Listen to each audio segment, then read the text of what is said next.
super practical person and you've been waiting to just hear, okay, what do I do? You're going to like this video. I'm going to talk very practically about what your steps can be to bring clarity around gift-based ministry and direct you to some of the resources that we have available. The first thing that I want to encourage you to do, you're probably going to want to resist at first. Most churches and pastors that I engage with this type of conversation typically do, and that's okay, but just hear me out for a second. The first thing you have to do if you don't have an org chart is create an org chart. And you might say, I have one, review it. You might say, our church is too small, we don't need one. Yes, you do. Our church is too big, and we have staff that understands that. No, they don't. You have to create an org chart regardless of your size. You have to continually revisit it because what it does is it brings clarity to what ministries you have and who is in charge of those ministries and who do they report to. Now I'm saying that all emphatically because there are so many churches that say, I don't need an org chart. I don't need an org chart. And then I say, okay, real quick, pastor, don't answer the question. In fact, I want to encourage you to do this at your next board meeting. Don't answer the question, just ask. Hey, board members, what I'd like you to do is write on a piece of paper the number of ministries we have in our church. Don't look at anybody else's, just write a number on a piece of paper. Then on the count of 3, have them all reveal what number is on their page. If you don't have an org chart, every number is going to be different. It'll be rather devastating, but it'll prove my point. Oftentimes people don't know where they can get involved in ministry because they don't even know what is a ministry. They don't know who's in charge of that ministry. They don't know who they answer to or who the conversation should be had with. So they come all the way back to you every time. And that can get exhausting. And it's not efficient. It's a system, but it's a poor one. And so I want to encourage you to spend some time writing down all the ministries of your church, putting them down and saying who's in charge of each one. And if there's a blank, put a question mark or put your name in there because that's probably the reality of it. And then go up and say, now who do they answer to? And I want to encourage you to not have any more than 5 direct reports. Now, if you are in charge of small groups in your church and you have more than 5 small groups, you already have too many direct reports. That's probably why your family is like, why don't we know you? So you have to start offloading these responsibilities. And the only way you can offload and understand what delegation looks like versus abdication is if you can get to a place where you actually understand who is reporting to you and how often are they reporting to you. So org chart, step 1. It might be painful. I encourage you to do it first. The next thing you have to do is say, what are the roles available to serve in my church? So if you have a specific ministry and you have a person's name in it, call them up and say, what serve roles do you currently have available that are filled or unfilled? And make a list of all of the serve opportunities in your church so that you know what they are. You might not know all of the serve opportunities except for the ones that people complain about. Understand what the serve roles are. This is something that you can delegate to somebody and then look at the list to review, or that you can do yourself. So you've got an org chart. Now you have a list of the roles. The next thing you have to do is you have to say what gift and passion goes with what role, right? So if you have a children's role, children's ministry role, well, it requires passion for children, right? So you already know that. What other giftedness, what gifts are required for that role? Is it a leadership gift that's required? Is it a teaching gift? What gift is required for that role to be filled? What are the other requirements for that role? In other words, sometimes roles require membership because of your constitution or because of a preference of the board or the pastor or whatever that looks like. So what roles require people to be Christ followers? What roles don't? Are there roles that don't? Do you have a clear concept of what roles in your church are available for people to serve in immediately? Is that even something you're willing to go down the road of? Or is that something that you're opposed to? And I don't care. It doesn't matter to me. What matters to me is that you have clarity around it. So have you clarified the requirements for every role? How can they sign up? How can they actually sign up to get involved? Now, this might seem like, hey, it's not rocket science or whatever, but oftentimes this is where it sort of gets muddy for people. Well, they talk to me. Oh, really? How sustainable is that? Or they talk to that guy or that gal. Like, that's not sustainable long term. What systems do you have in place for people to sign up? One of the things that I'd like you to consider is having serve opportunities be made clear during the membership process. The best way to change an organization, to change a culture, to restart a culture of gift-based ministry functioning fully is to start at the entry point. That when people come in, you say, listen, we believe membership is synonymous with serving. If you're a member here and you don't serve, we're confused. It doesn't make sense. How are you part of the body, but not part of the body? Like, if you're part of the body, then how are you stewarding your time, your talent, and your treasure? Like, so the Word of God is calling people to get involved in the body. And oftentimes we as the pastors are saying, watch me do ministry. It's not because we want to, well, although maybe some of us have issues internally with saying, I can do it better. That's something that you have to get over on your own. The reality is God has called us to function as a body. And the best way to function as a body is to identify what part is what, and then allow that body part to function according to its design. So, membership. The other opportunity is any given Sunday, is there clarity for that off-ramp or on-ramp for people to get involved? Is there a sign-up station? Is there an information center with a card that they can sign up? I'm not super big fan of paper products, and so I would encourage you to have it electronic. Is there an electronic way for people to sign up? Is it on your website? Is it in a place where people can engage every week and throughout the week to say, I think I'm going to check out this ministry?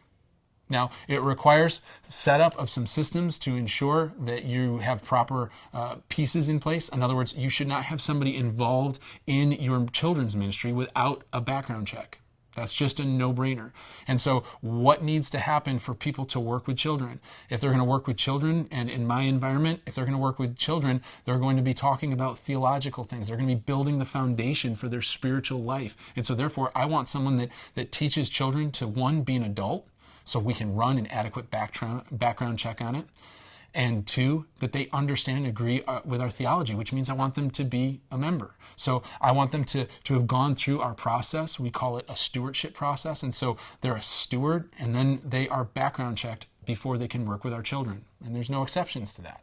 So what are the standards that you have for the different areas of ministry? And this isn't about what it is that I do or what somebody else does that you can copy. This is about timeless principles to say, how do we provide clarity around how people get involved so that they can get involved and ultimately flourish in what God's called them to do?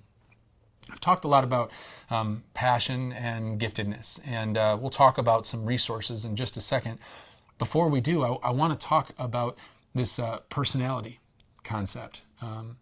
I was in youth ministry for about 10 years, and while we were in youth ministry, I had a young woman come up to me and say, hey, I definitely want to get involved in the youth ministry here. I'm super excited. I'm really passionate about teenagers, and we did a spiritual gift assessment with her, and the spiritual gift assessment revealed that she was really high in the area of hospitality and mercy.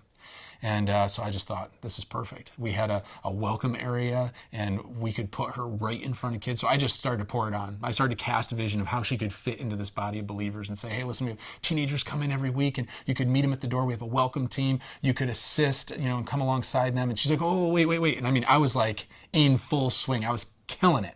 And she's like, stop, Pastor, stop. I'm like, what? And she goes, yeah, about that.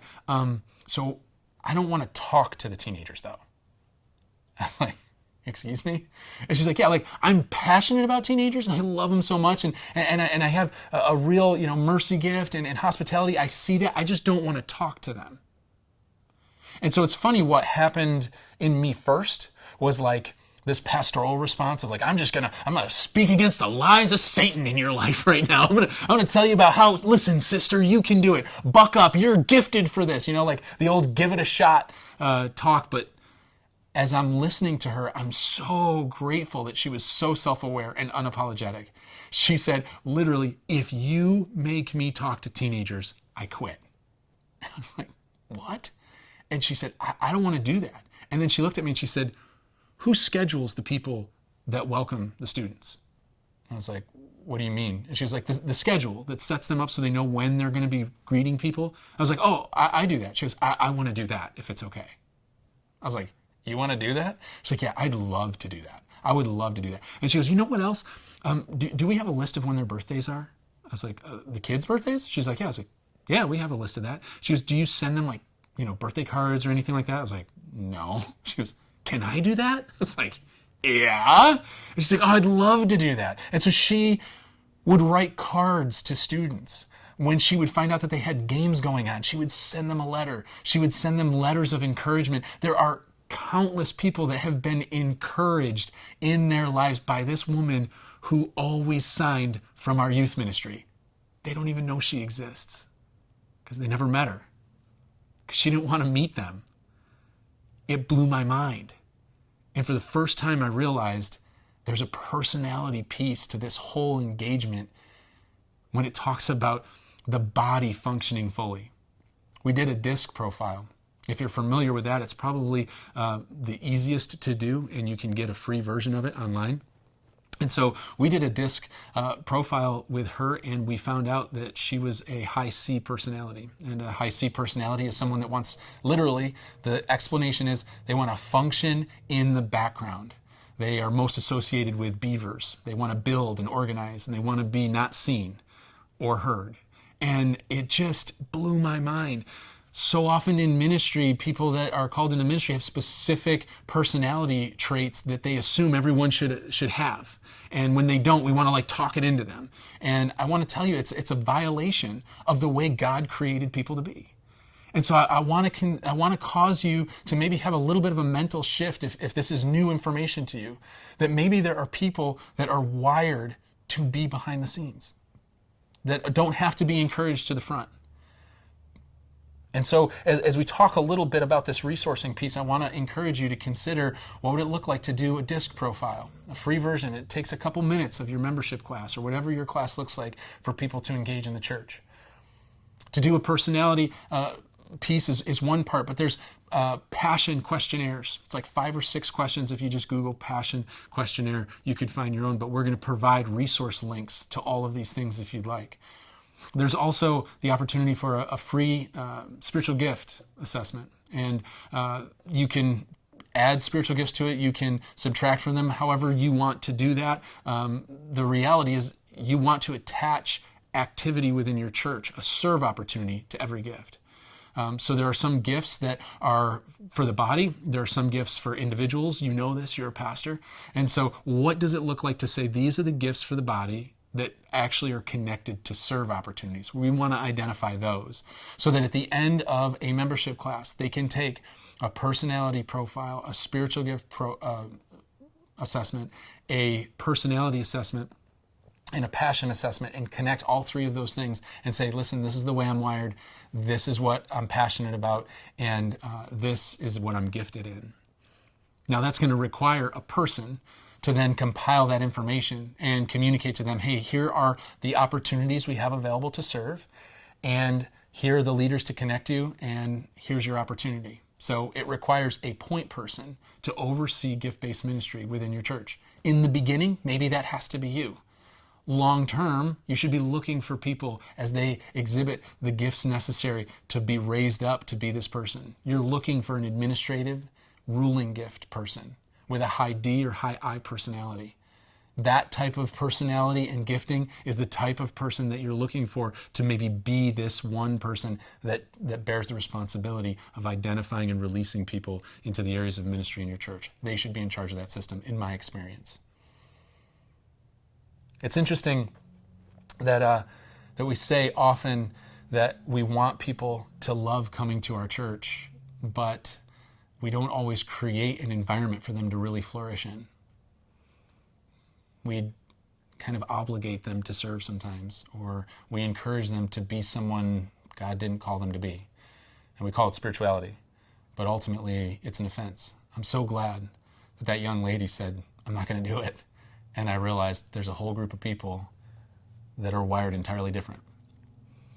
So maybe there's an opportunity to even create ministries that you didn't even know you needed. Now, I'm not a fan of a whole mess of ministries just for the fun of it, but I am a fan of starting different areas of a children's ministry, for example. Maybe a group of men or women that want to remain behind the scenes and just send out birthday cards to these kids. someone that can organize the scheduling of people. You understand what it is that I'm talking about. I'm talking about a wide variety of different roles and pieces that make up a robust, thriving ministry that's not siloed into one aspect of the church, but is part of a gift-based church ministry that's just saying, hey, listen, God's created us to be a body. Let's identify and function accordingly. You want the people of your church to be able to say, I can't believe I get to do this. Pastor, thank you for letting me do this. Can you imagine? We started these videos imagining what it would look like for a church where fully functioning people that have identified why and how God had created them, gifted them, wired them, put their passions inside them, and just releasing them for the redemptive work that God has in store for your community and surrounding communities. It's not that far off from possible. It's just a commitment.